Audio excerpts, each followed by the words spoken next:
Hey y'all, welcome to Detoxicity, a show about progressive masculinity. I'm the show's host and producer, Mike Joseph. If you enjoy what you're hearing on the show, I kindly ask that you smash the subscribe button on whichever platform you're using to listen. Also, please don't hesitate to rate, comment, and recommend. If you have someone in your life that could get something out of the conversations we're having here, tell them about the show. Also, feel free to follow me on social media. I'm Detox Pod Guy on Instagram and Tiz Mike Joseph, that is TIS Mike Joseph, on Twitter. You can even email me, detoxpod@gmail.com. Don't hesitate to reach out if you know someone who might be interested in being interviewed on the show, or if you have any other ideas or constructive criticism. Most importantly, I thank you very much for listening. Stay well. Jeff Giles is a writer first and foremost. He founded the pop culture website popdose.com almost a decade and a half ago, and he has also written for sites including Rotten Tomatoes, Paste, and Ultimate Classic Rock. Jeff has written 2 books, one of which is a guide to beer, and one of which is an oral history of the TV soap opera One Life to Live. He is not to be confused with the other pop culture writer named Jeff Giles, who has written for Entertainment Weekly, among other outlets. I figure somebody would have changed their name or something along the way. Anyway, Jeff is also the co-host of my other podcast, FM to MTV, where he, myself, and our friend Jason Hare discuss the pop music that we grew up with. In addition to being a writer and a podcaster, Jeff is a husband, a parent of 2, and a good friend to many, including me.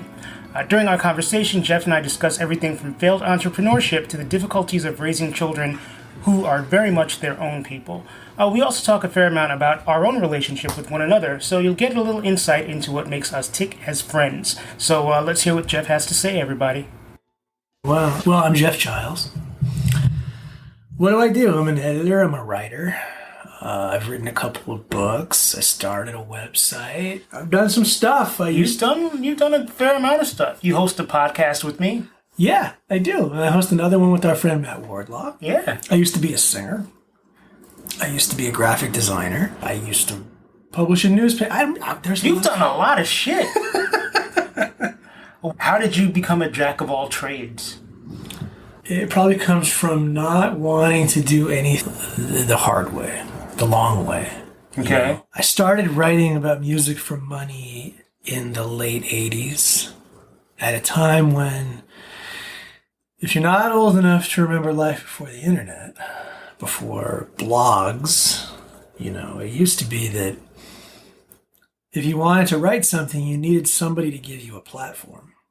And I was always really impatient about that and didn't want to go to journalism school. I didn't want to have to get a degree to do something I felt like I could do pretty well. So I had a job at a little local zine, and then I wrote about music for my high school paper. And then when I graduated, instead of doing the sensible thing and going to school and getting a degree in that direction, I just started publishing a newspaper and rapidly discovered that I am a terrible businessman. And so that led to the first detour, probably. I depended on ads to cover the cost of printing, and that's tough business. Even in the 80s? This was the early 90s at this point. Okay. But yeah,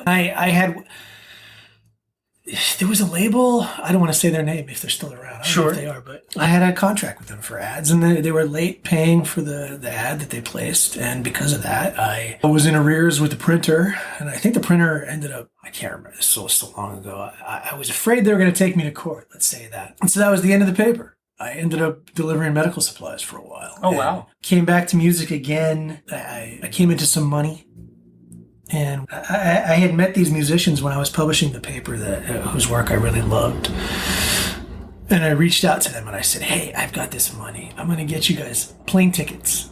I want you to go to LA and just show up at the record labels, and we're going to get you a deal. And very sensibly they said, that's a stupid idea. Sure. If you want to pay for our music, why don't you pay for us to record an album? So I did. And then I was a label owner, and I did that for a while and was reminded all over again that I am a terrible businessman. And even if you're a good business person, I think running a label is an excellent way to lose money. You might as well just throw it right out your window. I made the mistake of hiring my ex-girlfriend as a publicist, but You don't have to do dumb things like that to lose money releasing music. But at this time, I was writing and recording my own music at the same time. So I was not just the label boss, I was an artist. And I was equally bad at both things. And one night, I was doing a show opening for Matt Nathanson. Oh, wow. Back before he was Matt Nathanson. He was an indie artist who was kind of local. And I tried to sign him, and wisely he rejected me. But he did agree to come to this house concert that we were doing. And at this night, I remember realizing that I was marking time between covers in my set. And I thought, if I'm bored with my own music, then I have no right to be up here in front of a microphone. Sure. I'm committing noise pollution. I need to stop. So I did. And then I did graphic design for a while. And it was eventually lured back into writing about music again. And this is a very rambling beginning. No, but there's a lot to that. When you were a kid, was there something singular that you wanted to do or wanted to be, or was it similarly a little of this, a little of that, all over the place? I want to be everything. I wanted to make a living making music, but I didn't have the patience to learn an instrument. And so writing about music came more easily than actually making music. And so I think that's probably what drew me toward doing it for money. It was something that people thought I was good at from a young age, and it was kind of this precocious thing. It was sort of a gimmick that this kid was doing it. I didn't have a dream of being famous or anything. I just wanted to make music. To make music. Yeah. Okay. You've said before, which is sort of mind-blowing to me, that when you were a kid, your folks only played certain kinds of music in the car or whatever. So as now we know each other as adults and you have this vast repository of music knowledge, was this something that you just discovered for yourself as a kid? Was there someone who encouraged you in that direction? How did you even develop the knowledge base? That's a good question. When I was a kid, it was all top 40 all the time. I'm very envious of people who talk about having a cool older brother or a hip uncle or somebody like that got them into stuff like, what would it have been back when I was a kid? I don't know. Probably something on college radio. I didn't have anybody. Whatever, new wave or I had nobody like that. The artist that I gravitated toward the most was Billy Joel. He was my favorite for a long time. Which I don't think is unusual for someone in our age. Yeah, although, and this is in hindsight very stupid because he was very successful. But from my perspective, at least among my peer group, Billy Joel was sort of an underdog. I felt like I was, I see the look on your face. Yeah, because the kids my age were really into Michael Jackson, or Madonna, or Prince, or Springsteen.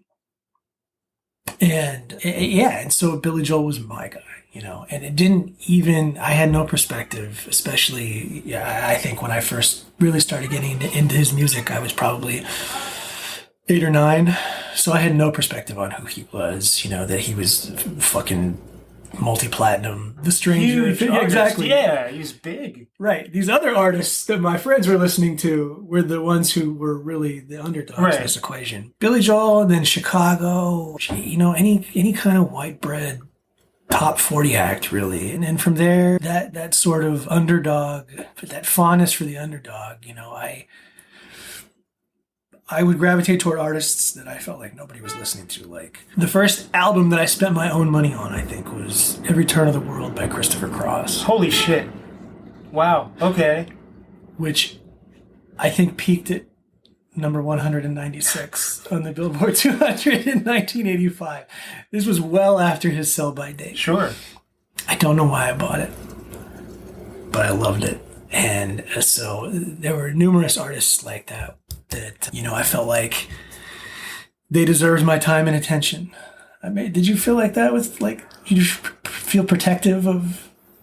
I felt protective of the musicians that I enjoyed, but the musicians I enjoyed, at least up until I got to high school, were pretty widely popular musicians. It's funny, like once I got to high school and I was a Michael Jackson fan and it wasn't cool to like Michael Jackson anymore, I think that almost made me more protective. When the hell did you start high school that it wasn't cool to like Michael Jackson? In the early 90s? Nobody sold like crazy. Yeah, but kids weren't buying it.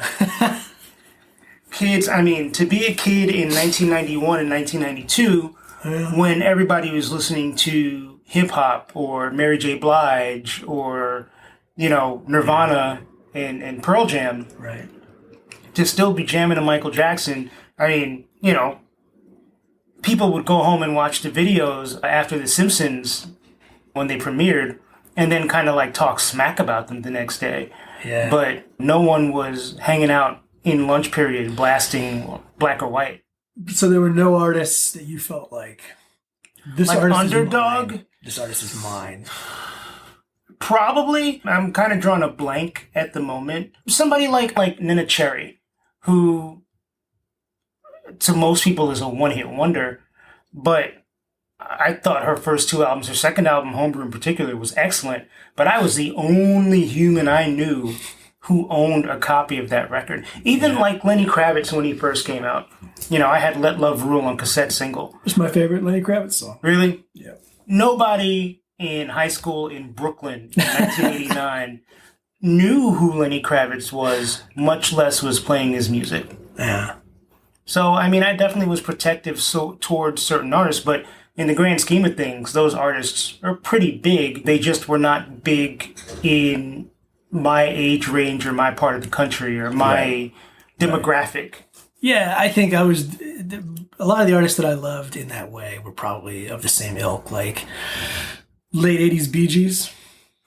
I bought that one record. I loved it. I wore it out. Where no 14-year-old was listening to the Bee Gees in the late 80s.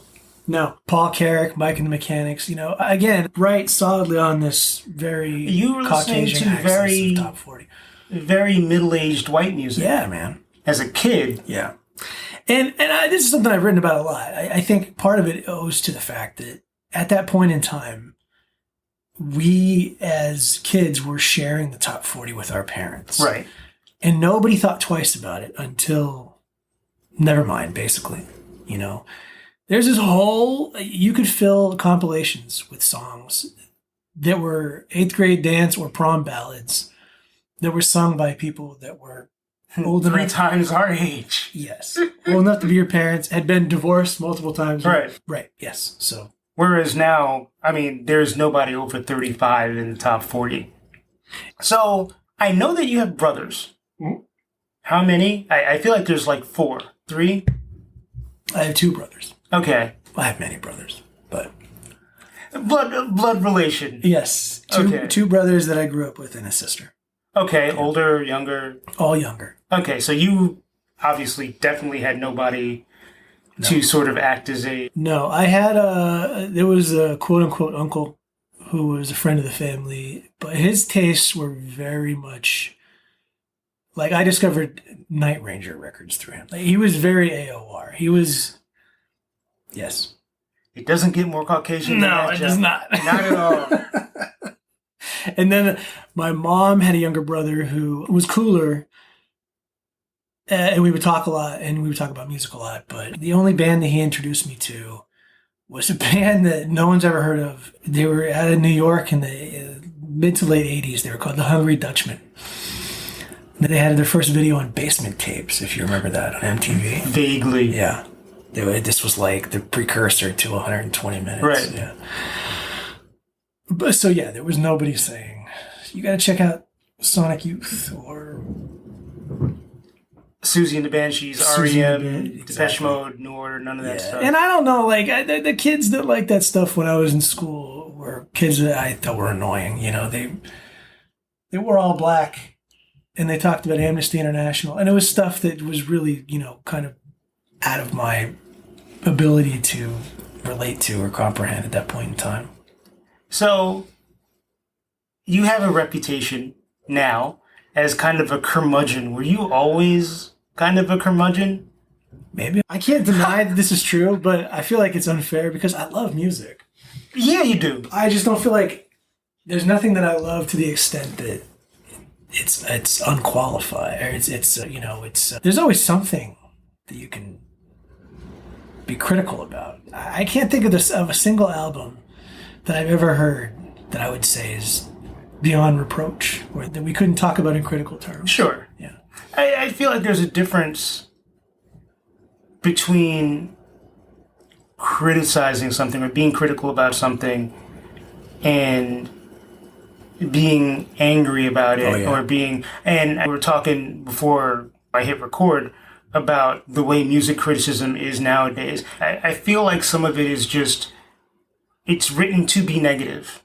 I guess that's always been the case. But now it just feels like, oh, I'm going to trash some shit just to get clicks. Do you think that's more the case now? It feels like, I don't know, maybe I'm sensitive to it because people have been ripping apart this John Mayer record that I really like. Maybe that's just me being sensitive. I have issues with that record. What? Yeah. I feel like I'm being trolled and I resent it. But we can talk about that. Why you no love me, Jeff? Oh, God. My least favorite song. What? That's the best song on the record. Oh, all right. We'll talk about this afterward. Do you feel like that's more prevalent? I feel like it's... I don't know if it's more prevalent. I feel like there are whipping boys now, but I guess 20 years ago there were also acts that just, the critic wouldn't even put the record on it, just be like, this is a piece of shit, the artist is a piece of shit. So I guess it's the same. Yeah, I think when I was younger, this is one of the bad things I think about starting out young, is that you don't really understand the weight of your words. Whether you're writing about music or just talking to another human being, I don't think you understand the weight of your words. And not that I ever really had a massive audience or anything, but just as a human being, writing about another human being and their expression, I think it was much easier for me when I was starting out to be very glib. And I think one of the things that people don't give critics enough credit for is how quickly you become numb to whatever it is you're being inundated with. If you're a film critic, if you're a music critic, television critic, whatever, a lot of stuff is kind of the same, and you just become numb to it. I remember I walked out of a James Taylor concert, kind of in not the full flush of my music criticism career, but at one point in the early 90s, I was at a James Taylor show, and I was sitting on the grass. I was listening to him perform, and I thought, I could listen to this at home. The only difference is there's some asshole to my left screaming Mexico between you become very blasé, you become very jaded very quickly. It's for people who haven't done it, I think it's hard to understand how fast that can happen. And not that it isn't a personality defect, but I definitely feel like when I started out, I was much faster to say something cutting or insulting or rude. And I feel like when I came back to writing about music in the mid-aughts, in the blogosphere, or whatever you want to call it, was in early bloom, I think there were a lot of writers who did stuff like that. A lot of people read Sex, Drugs, and Cocoa Puffs, and felt like, oh, okay, I can do this. Right. And, that stuff is fun to read, and it's funny, but it isn't terribly deep, always. And I think there's a heightened awareness now. One reason that I kind of stopped writing about music is because I don't want to yuck anybody's yum. Right. If someone appreciates something, if somebody likes something, just because I don't like it, doesn't make me right them wrong. Yeah. I'd rather focus on the things I like than tear shit down that people may or may not have worked hard to create, that may or may not be ripped from somebody's personal life or whatever. I'd just rather not be part of that discussion from a negative sense. I feel that too. And that dovetailed with the advent of streaming, I think. Because I think the critic's job in the old days was to be kind of a gatekeeper, but also somebody who would say, you know, this is not what you should spend your money on. Right. You know? Right. I guess that's another way of saying gatekeeper, but And now nobody's spending their money on this shit anymore. exactly. So, you can listen to anything all the time. And Right. you don't need a critic to tell you that something sucks. What you might want is to read somebody whose tastes align with yours, you know, and then they can be kind of that de facto cool uncle or whoever to hip you to somebody that you haven't heard. But the function of the critic, as I think of it, traditionally, it's obsolete. I don't think we need to do that anymore. Right. And that's part of what led me away from writing about music, was that I didn't think what I was doing had any purpose anymore, but I couldn't find a way to replace it with something else, or I didn't have the energy to replace it with something else. I didn't know what was supposed to come next. But I agree with you. Like the guy who was reviewing the albums in the 80s, you know, that sort of platonic ideal of the music critic, I think is gone. Yeah. You know, because if you hear of an album, you can listen to it. Right. You're not going to stand in a record store wondering whether you're going to spend your $8.99 Right. on this album or not. You can, even if you are the type of person who spends money on music, you can try before you buy. Yeah. So it's a different, you know, culture has changed. You know, technology has changed. I knew a lot of guys in the used CD era who, on principle, would refuse to buy them. I don't think I know anybody now who won't stream. Right. At least. I try to be principled, but at the same time, well, this shit is free and gives me the option to sample. Right. You grew up in California, if I remember correctly. I did, yeah, Bay Area. So what brought you east? Well, I was born in Jersey. Okay. I don't know if I knew that. I think I knew that. Denville, New Jersey. I have no clue where that is. Upstate. But, okay. And when I was young, before my parents split up, we lived in a little tiny town called Upper Greenwood Lake. And from what I'm told, as you know, you have to take all this stuff that your parents tell you with a grain of salt. Grain of salt. Oh, fuck yes. Yes, I do. But from what I'm told, Might be apocryphal. this was the last house before you reached the border of New York. Okay. Appalachian Trail ran through the backyard. The property butted up against a forest, so it was very idyllic. You know, I had a Cocker Spaniel that I'd run around with, and then my parents split up when I was, I think, 4. And my mom ended up moving to California with her new husband. Okay. And going from that very rural existence and kind of having free roam, being able to roam freely throughout the woods on the property, going from that to the Bay Area, even in the late 70s, was a really jarring transition, and I hated it. I hated not having weather. I hated all the sidewalks, and I just remember concrete, asphalt, and wanting to get back to the type of environment that I remembered from when I was a little kid. And then, so I always had that in the back of my head. And then in the 80s, there was a show called Newhart. I don't know. I don't know that I've ever watched an episode of Newhart, but I'm familiar with the show. Yeah. So in Newhart, Bob Newhart played an innkeeper. In like Vermont, right? In Vermont, exactly. Know more about the show than I thought I did. Oh. And so I loved this show, and I told You were everybody. a strange kid. I sure was. I had to have been, I don't know, 14, 15. But I kept saying, I'm going to move to Vermont. I'm going to retire. This is where I'm going to go. I'm going to get back east. I'm going to retire to Vermont. Okay. To the extent that, what year was it? 2001, I think. I actually took a vacation with a friend of mine, and we spent a week driving around Vermont because I wanted to get back there. And then I got married, and my wife and I were living in the Bay Area, and her parents were military employees who were getting ready to retire. My wife is from Rhode Island, and my in-laws wanted to end up someplace where their federal pensions were not going to be taxed. So they picked New Hampshire. Okay. And at this point in time, our first child had just been born. And I had just gotten a history degree. And I was working toward getting my teaching credential. I was going to be a history teacher. And my in-laws were going to buy this house, but they weren't ready to move into it yet. And so we graciously agreed to move into it for them and rent it from them until they were ready to move in. And so I stopped working on my teaching credential and moved to New Hampshire with my wife and kid. That's how I ended up back here.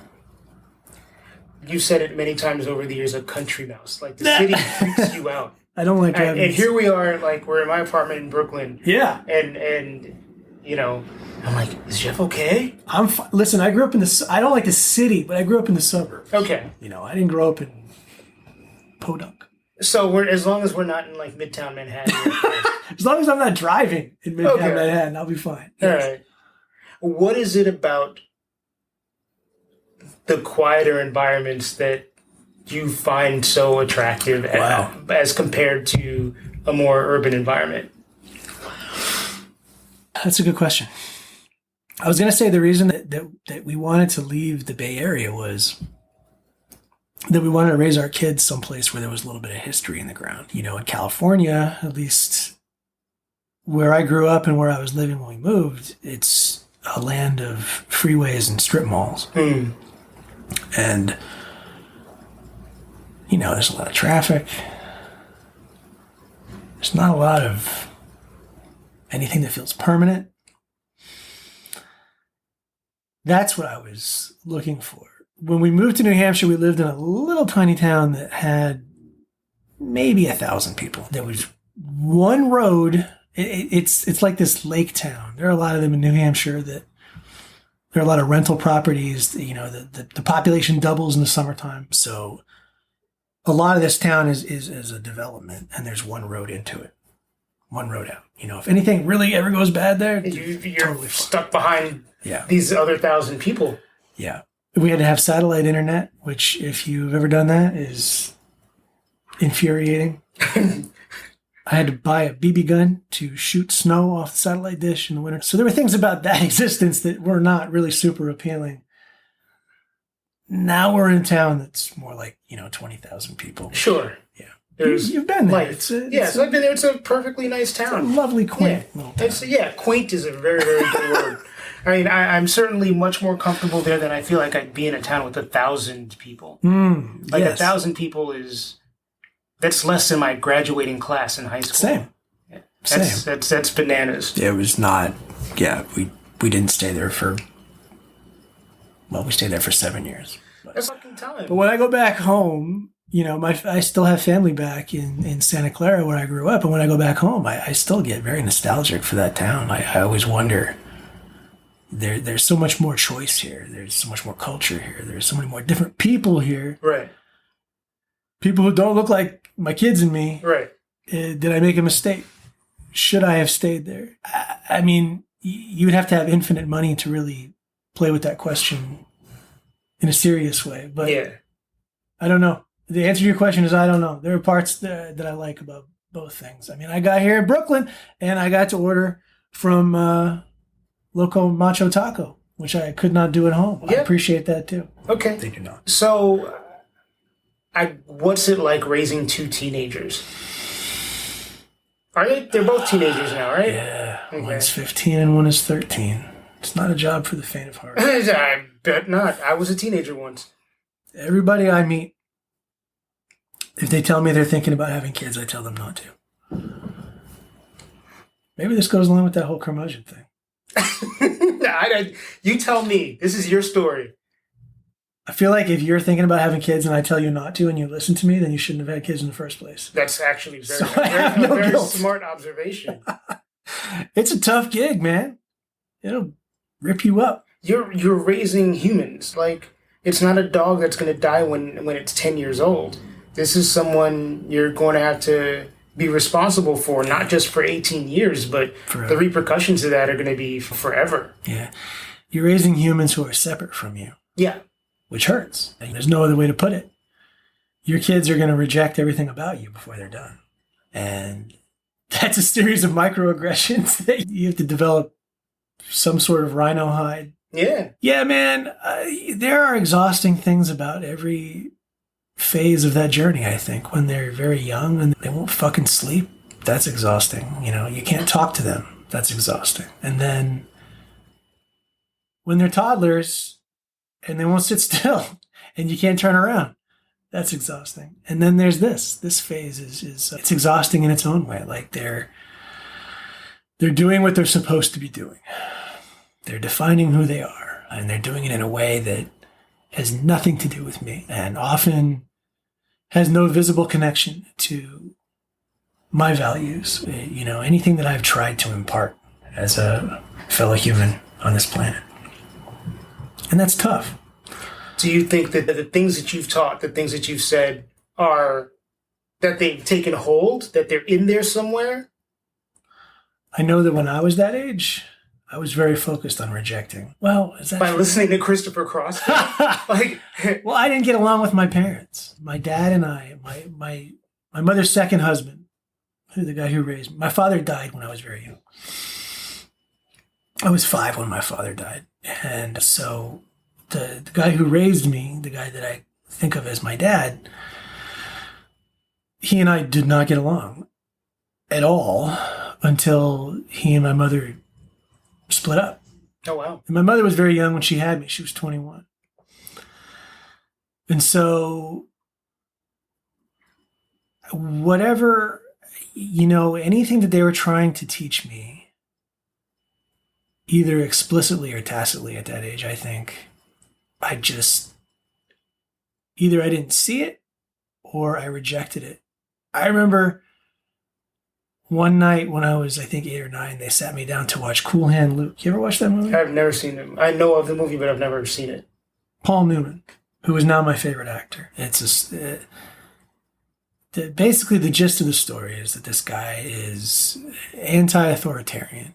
He just cannot handle being told what to do. And the start of the movie, he's belligerent drunk and vandalizes some parking meters, and he ends up on a chain gang.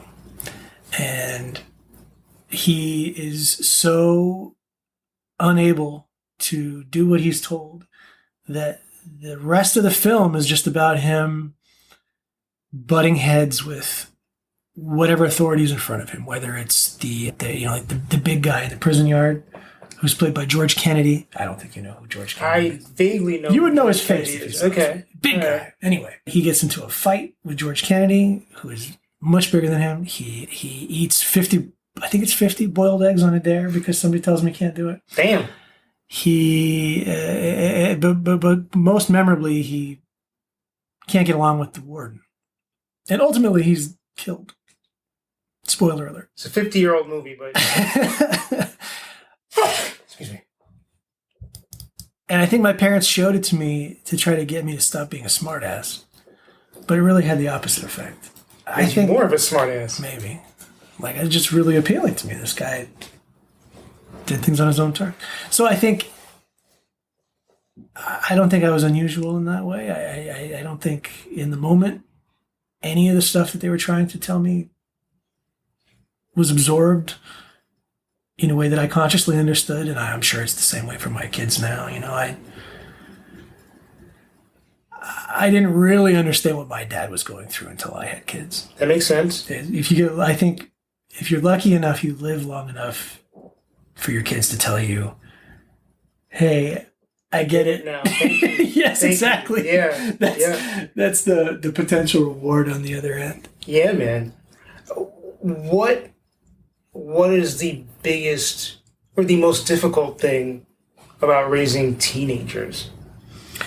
Well, my oldest is trans, and that's probably, I kind of don't want to put it this way because I don't mean it the way it might sound, but that's the biggest challenge that we face right now. Sure. Not the idea that he's trans, not the, I don't have any particular objection to or negative feelings associated with having a trans child. It's a lot. It's a lot intellectually to process on a daily basis.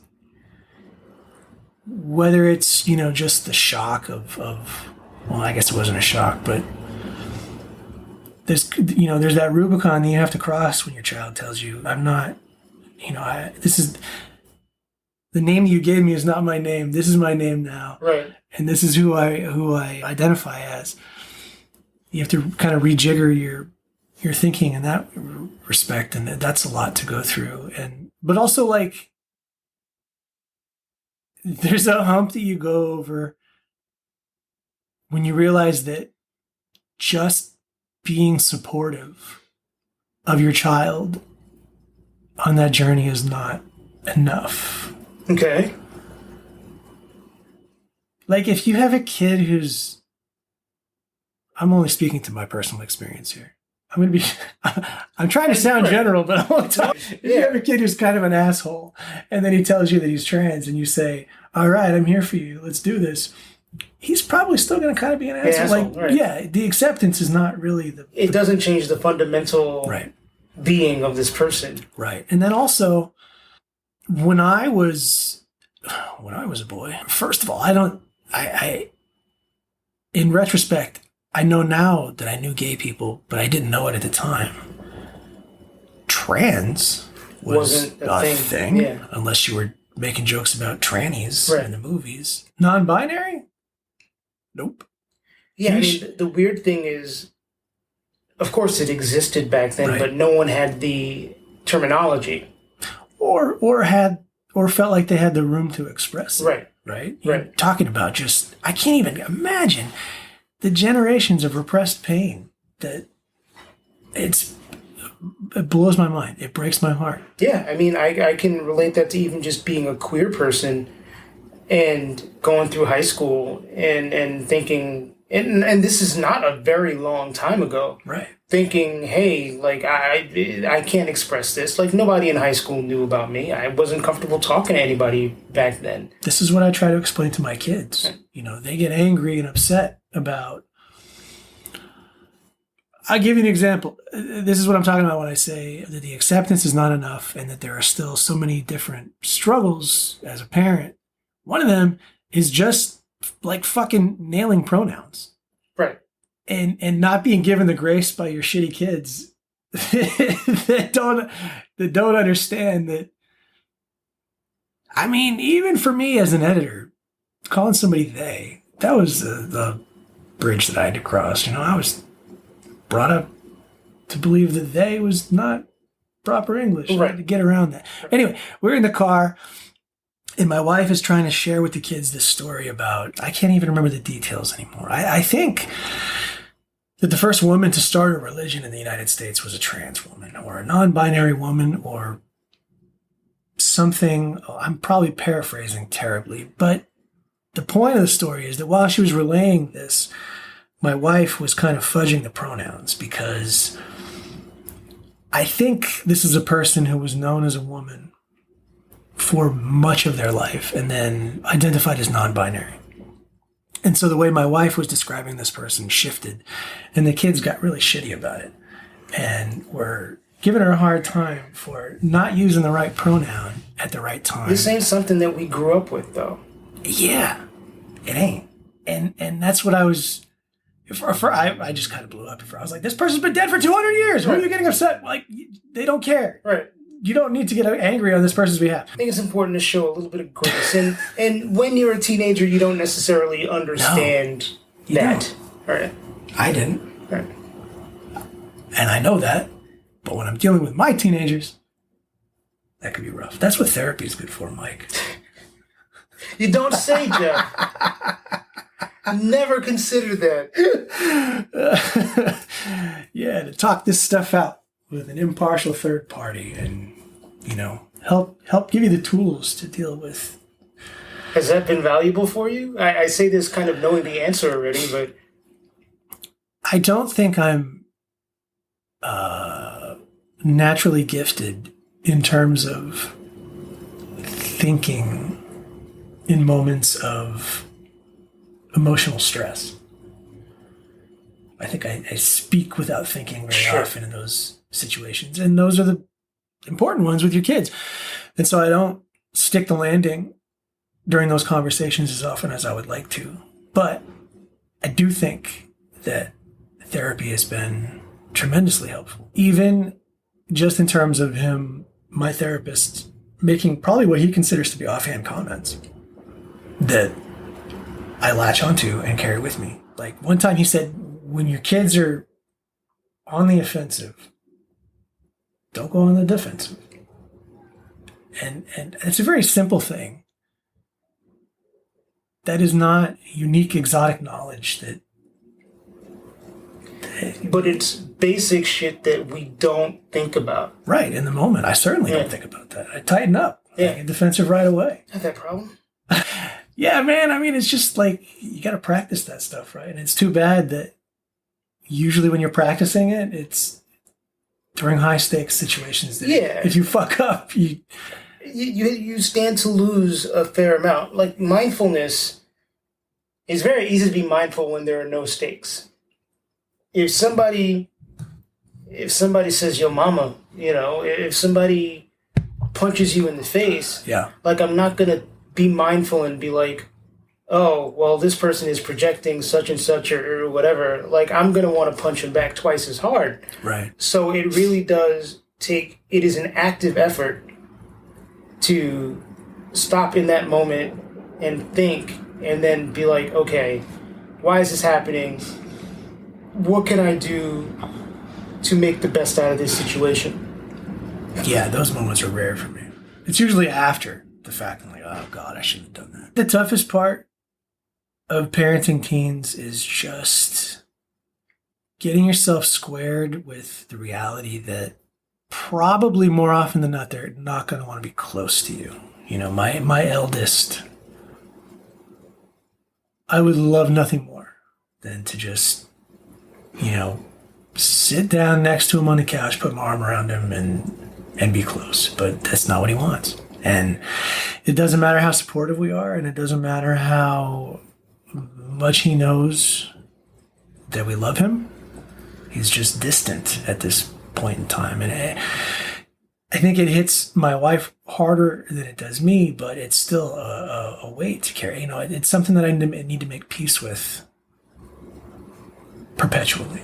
When you were 15, is that what you wanted from your dad, from your stepdad?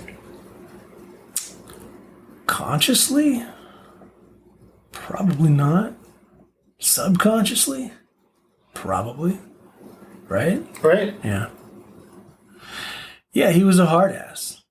And, you ask about things being imparted and how they were received. In retrospect, I value the lesson that if you do something and you're not supposed to, then you need to be prepared to accept the consequences. I think that's a very valuable lesson. Whether the rules are just or unjust, and whether it doesn't matter what your reasons for doing it are. And I mean, when I was a kid, this lesson was typically not applied to anything just. It was just me being a shithead. But, if you know what the rules are and you break them, then take your lumps. You gotta pay for them, yeah. Take your lumps. Yeah. I don't think my kids have accepted that lesson yet, but... I mean, it's relative, right? Is the shit, the fucked up shit you were doing, you weren't stealing cars or anything like that. You weren't, getting in trouble with the law. You were probably just being a smart aleck. Yeah, I did some shoplifting, but yeah. Who doesn't?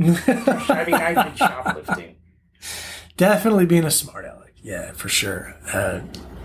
Big dumb mouth. Absolutely.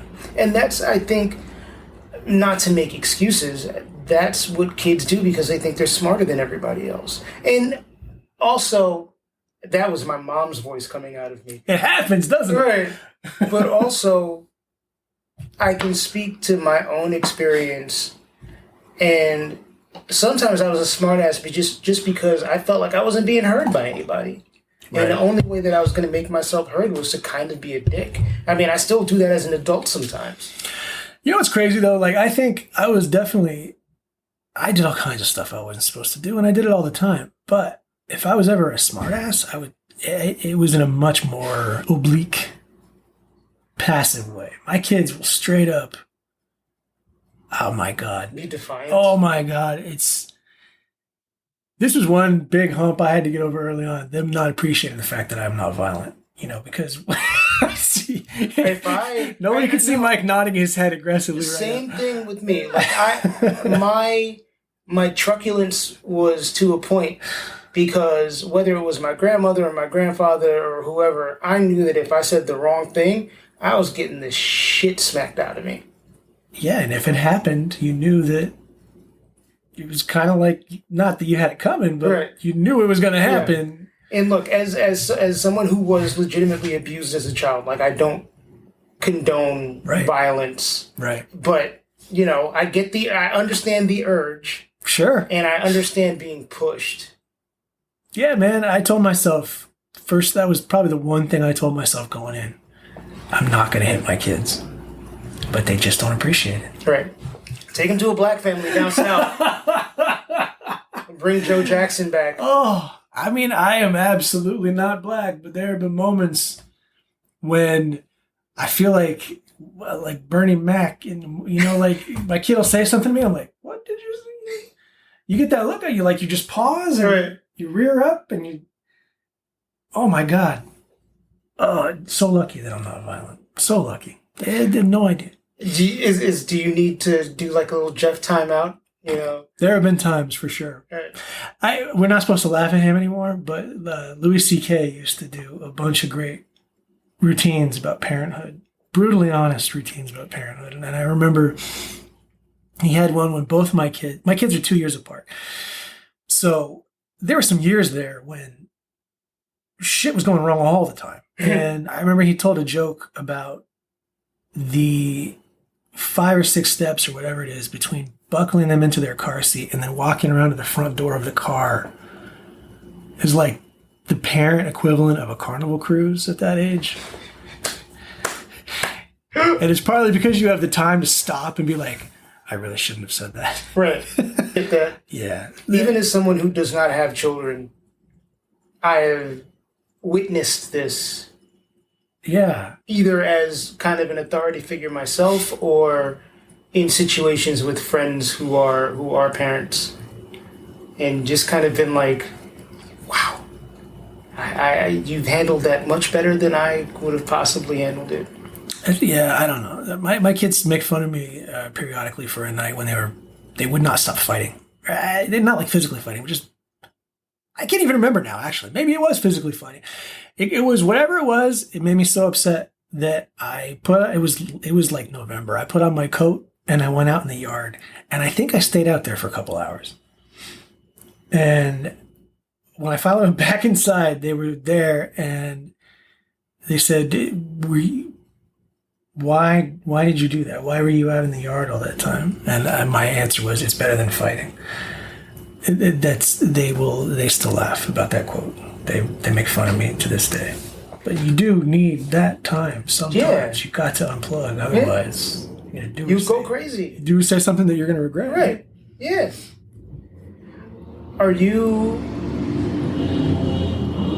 Do you think you figured out good ways to sort of manage your moments when you feel angry or upset? Because a lot of dudes don't have those tools. No, they don't. Well, I still haven't hit my kids. They're almost 18. Yeah, I'm almost right. You're safe. I almost made it. Yes. I'm a little. Well, yeah. It's. I almost feel like I don't deserve to answer that question at this point, because one of my kids is at the stage when he's just in his room all day long, and we have gradually made our peace with basically everything. Like, you're not going to clean your room? Okay. You're not going to get good grades? All right. It's just a process of picking your battles, right? To the point where I went to say goodbye to him before I got on the train this afternoon. And, I kissed him on the cheek, even though he despises contact from me. I don't care. I'm going to do it anyway. I say goodbye to him. And then I looked, and he had a bowl of cereal. I'm going to be charitable and call it a bowl of cereal. At one point, it was a bowl of cereal. Oh, God. Yeah. And I was like, do you see that there? Did you see it or did you smell it? No, I saw it. And I said, do you see that? Do you know that that's there? Yes. Okay. Just left. So I've got one kid that I'm like that. You know, I there's not a lot left for us to lock horns over. And when we do, it tends to be over fairly quickly because my wife and I will both be like, okay, fine, whatever. And then my younger child, who is 13, I'm very fortunate that, you know, as often as he can act like a 13-year-old boy and make me want to kill him, he's also very affectionate. And he tells us that he loves us. And at the end of the day, we get into bed together. We watch sitcoms. So I have that. So I kind of feel like, at least for the moment, I've probably gotten through a period when I have to manage my anger all the time. I was not always very successful when they were younger. Yeah, man, I wish I was more zen. Not to minimize that, but I think a lot of us wish we were more. I mean, I certainly do. Yeah. Yeah. We do our podcast about music, and I get off those calls and I think, why did I talk so much? Like, I should be more zen when we're talking about. No, but the purpose is for you to talk. Yeah. Yeah. And that's also like for the three of us, that's our bonding. You know, I've said it many times before, but I'm jealous envious of the relationship that you and Jason have. I don't know what to say to that. I mean, it is. Jason and I. There are times when I feel like the fifth wheel. No. I'm just, it's how I feel. First of all, there's only 3 of us on that show. Third wheel? Fifth? No. You're neither. I'm mixing. I was making a shit math joke, Oh. but you're neither. Phew. You're crucial. You're the glue. Just in terms of your You're a relationship. Please. Fearless leader. In terms of the relationship. Yeah, I don't know. I've never really thought about that. Jason and I have a very... Nobody cares about this right now. I mean, I do. I feel like the Tito sometimes. You're not Tito, man. Jason and I have a really... I'm so blessed to have Jason in my life. I'm sure you feel the same. I am blessed to have both of you in my life. Fucking sweetheart. And has really... You know, this show is about masculinity. Jason has been a really wonderful example to me of how to cast off stereotypical, toxic, masculine behavior. Well, whether it's stuff you say or stuff you don't say, right? Because Jason's many things, but he's not a bro. No. Although, he has been responsible for some of the most delightfully inappropriate jokes I've ever heard in my life. Sure. You would never know that. To talk to him under... Is the choir boy face is deceiving. Yes. So I'm so happy that I have Jason in my life, but my relationship with you is, you know, it's different, but it's no less important. Objectively, I get that. And I'm just kind of like, you know, again, it's something that I haven't said before, but you guys have a bromance. We bonded over sappy 80s music early on. Yeah. But man, I feel just as fortunate to have you in my life. I mean, you have also challenged me in many ways. The only reason that I have a therapist, well, thank you, is your persistent but gentle nudging in that direction. So. You were kind of like, you're like my tough love arbiter. It's like you've said stuff. I'm not trying to There are times when you've said stuff to me about myself that has made me like stop and think. Wow. All right. And it's like it's a hard pill to swallow. Shit, I didn't know I was giving you hard pills. I'm sorry. You don't apologize because ultimately it's been good. All right. I don't know what I gave you that was a hard pill, but I guess if it was a good one. I mean, I'm also sensitive, so You are. It's yes. true. So Every episode of Detoxicity is for lovers only. oh God. But I mean, you challenge me. You know, So we're doing each other. We're doing good for each other, right? you know, you're one of those people I always want to put the best version of myself Wow. in front of. That's a hell of a compliment. You're somebody I look up to. Shit. I'm sorry. Need to find you somebody better. I don't think there's an apology necessary there, Jeff. You know, like you're somebody that I always want to impress. Well, Mike, you do. I don't know about that. You work harder than anybody in my immediate social circle to uplift and improve others. Whether it's something as simple as starting out the day with a tweet that says, hey, everybody have a great Monday or a great Friday or whatever. Or by putting stuff up on Instagram that's more in-depth and more thoughtful, about sexuality, about race, about masculinity. It's very... I mean, I'm just speaking from my experience. It's valuable. I guess. Well, thank you. There are not very many people who devote that kind of energy on a consistent basis to playing that role for people. I certainly don't do it. I wouldn't feel like I had the authority, I guess, to say a lot of those things. But I'm certainly very glad to have you leading the way. I mean, but you've got, particularly in regards to your kids, like, I'm sure you've had these conversations, with them, or are having these conversations. I think my kids, they are so much more woke than me that they are. It's a different world. It's a different world, man. They don't care.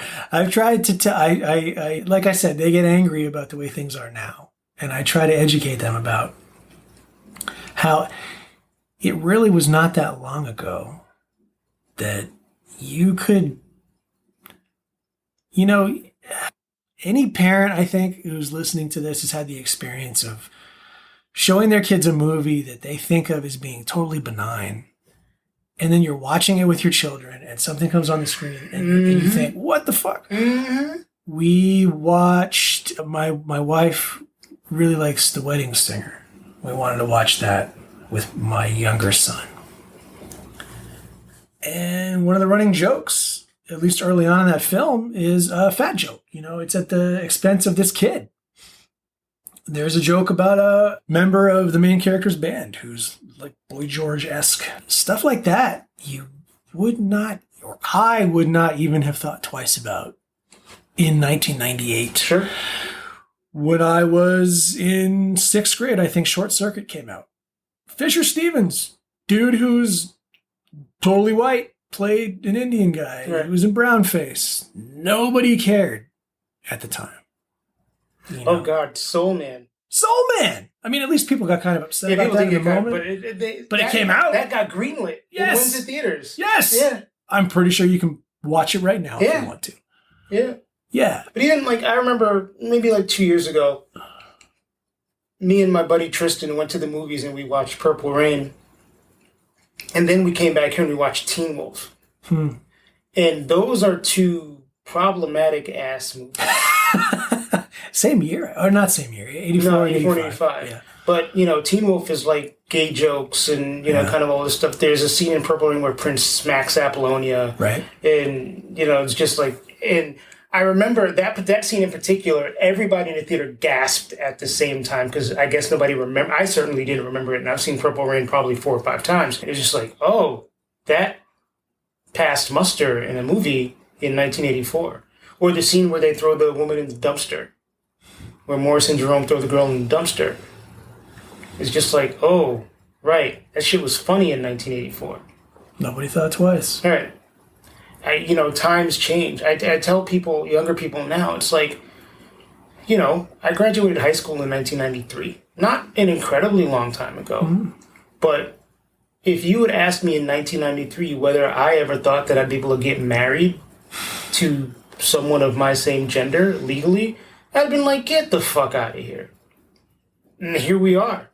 If someone asked me whether we'd ever have a black president, I'd be like, maybe, but he's going to get assassinated.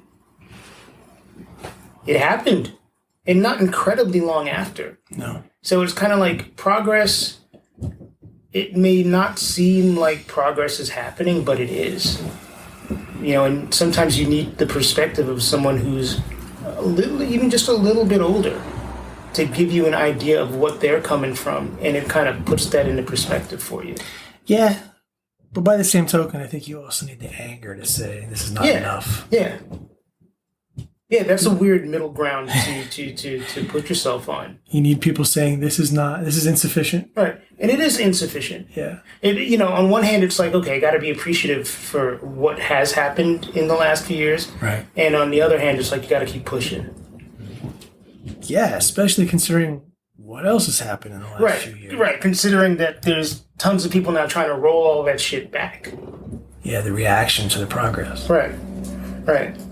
And as much as we may think that those people are dying off, or that I hope they're dying off. They've also got a fair amount of power still. Oh, yeah. Why won't they just retire and get out of the way? I say have them all move to Florida and then just let Florida secede. Move them all to Texas and have Texas secede. So in terms of masculinity, and I'll ask this kind of sort of last encompassing question. What has been the most difficult thing to reckon with in terms of your own being a man? In terms of your own being a guy? It's a big question, right? I think it's always been a little bit of an albatross. I was a runty kid. I was short. I was skinny. Not athletic. And my dad was very much an athlete. He was drafted by the Pirates. Oh, shit.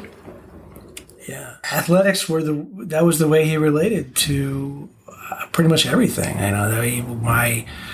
My brothers both played sports a whole lot more than I did.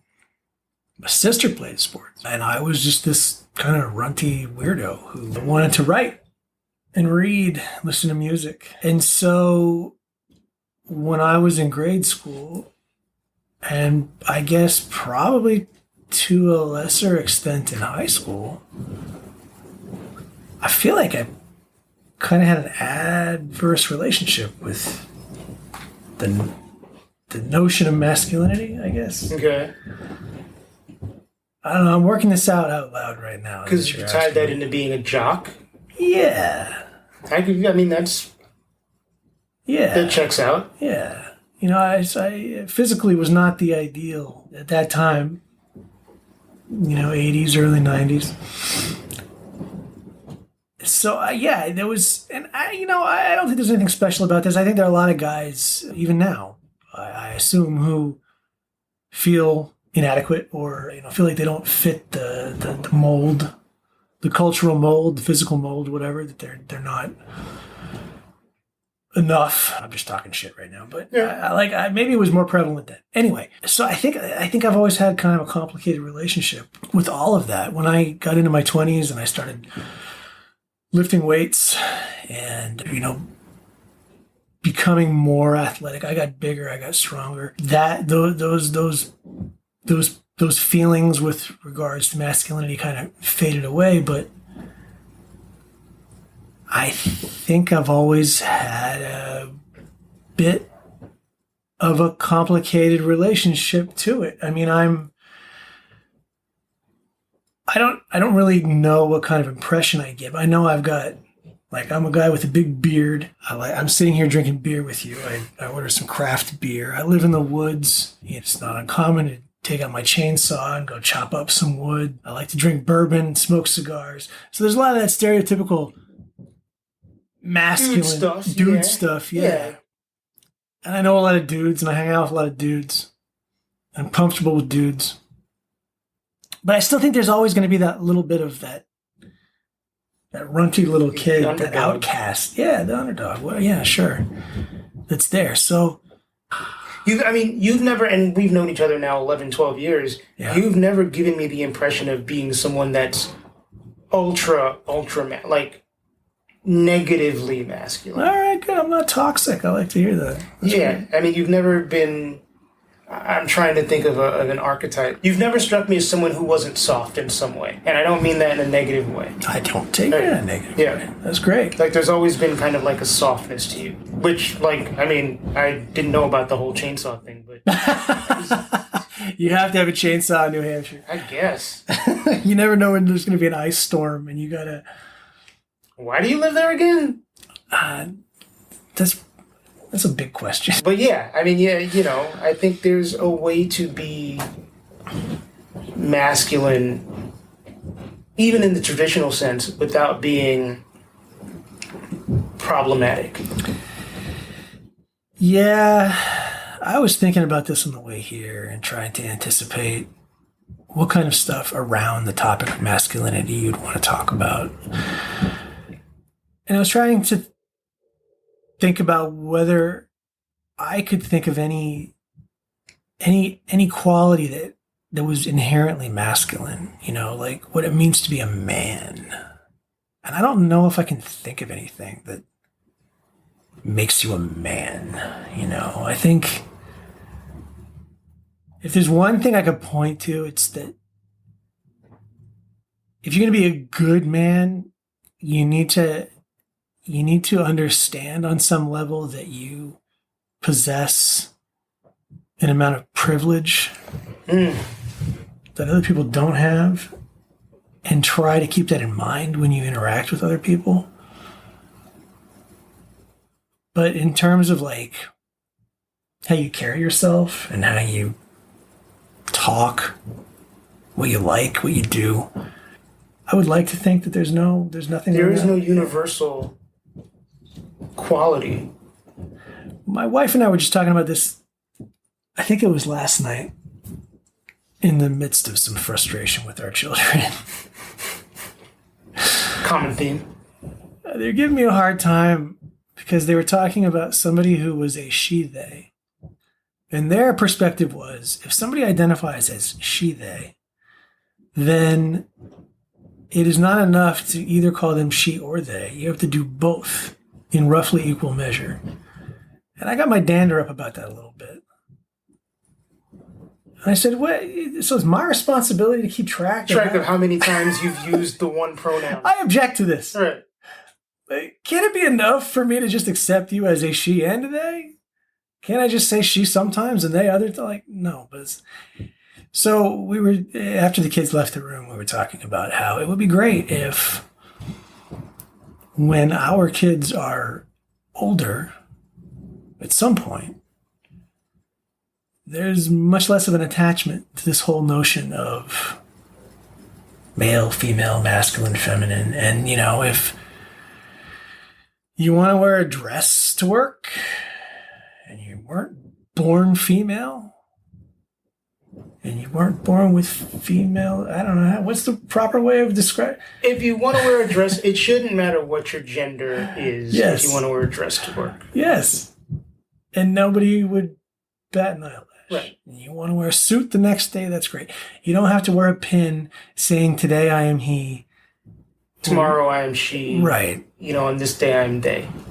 Don't make me keep track of that. Just be who you are. And I think that's right now in 2021, that's an obnoxious, selfish thing for me to say, but it would be a great end goal for the human race if people could just express themselves the way they feel and identify how they choose. Yes, but we're so far behind the eight ball as a society that I think identity, and look, identity plays a huge part in who we all are and how we go about the world. I think in order for us to really accept each other as whatever we are, we have to get past the point where we think that everybody is alike. That everybody's either one thing or another. Right. Thinking binary. Yeah, I mean, yeah. I mean, because we all contain multitudes, right? Hopefully. Hopefully. Yeah. You know. If we're doing our job as human beings, yes, we contain multitudes. Yeah, if we're, taking in experiences from all the things that we go through and all the people that we encounter, we should contain multitudes. Yeah. And it's not, it isn't binary. Like, nothing's fucking binary. Right. I can go back in my family tree and it definitely ain't all black. My sexuality experiences have not all been with men.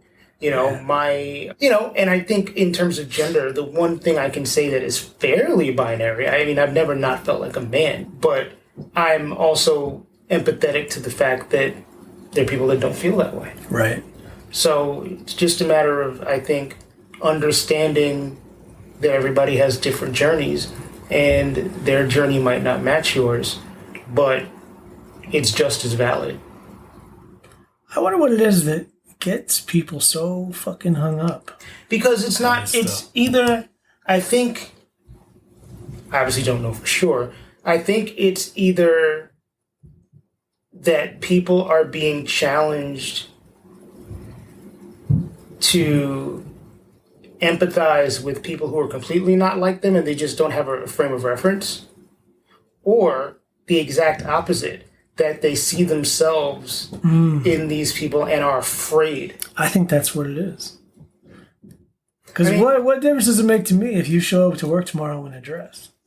It doesn't affect your life in any way. But if you leave the house tomorrow in a dress and somebody socks you in the eye, that's not going to surprise anybody. Right. But why? What the fuck? Because you're challenging people. In what way, though, right? Right. Because I think you're striking a chord, like you said. Yeah. You're think of something as simple as all of these people who push anti-gay legislation getting caught sucking dick in a bathroom. Right. It's like you make them. Right. If someone sees you living a full life, it's an envy thing. That's what it is. Yeah. Living a full life. Yeah. It's an envy thing. You're a guy out on the sidewalk wearing a dress. Right. Without any care in the world. Right. Living a full life. Right. I think that's what it is. Yeah, and that threatens people who are like, well, I can't do that because, for whatever reason, they can't do that because they're afraid of rejection from somebody or whatever it is. And the fact that you're able to be out in the world and be your full self and they can't, it really, the reaction really is one of envy. Right. I would love it if we could move past that. I would love it too. It would make the world a lot easier to live in. I have challenged my children to be part of a generation that can not make things worse. I mean, fingers crossed that they do. I think, I think that young people really do. I believe the children of the future. Listen, though, they believed that in 1969, right? And that generation seemed like it was going to change everything. Fuck shit up. Yes. Capitalism ruins everything. Right. I think a lot of kids now are growing up without the desire to be capitalist, without the desire to, and I think that desire is fading away. I agree with you, but I think that also means that the death rattle of the people who insist on hanging on to that is going to get louder. Right. Man, what comes after Trump? I don't even want to fucking know. Like, we may or may not have seen the worst. Right. But it's incumbent upon all of us. But, the folks, we're in our mid-40s now. And the people that are younger than us, are going to have to pick up the ball and run with it. And we're just going to have to get the fuck out of their way. They're going to run into a gender-neutral locker room. That's cool. That is totally cool. You run into a gender-neutral locker room and play all of the gender-unspecific sports that they need to play. That's right. Maybe a gender-neutral locker room will smell better than a boys' locker room. It can't smell It can't smell much worse. I've always said that I appreciate the honesty that our guests bring to this show, and This particular episode, I feel, was a little bit more honest than others, and I appreciate Jeff so much for that. He always keeps it real, and that's what makes him valuable as a friend, and that's what makes him valuable as a human being, and it's also what makes him valuable as a writer. You can find Jeff online at Jefito, that is Jefito, and I love putting that extra accent emphasis on it, Jefito on Instagram and on Twitter.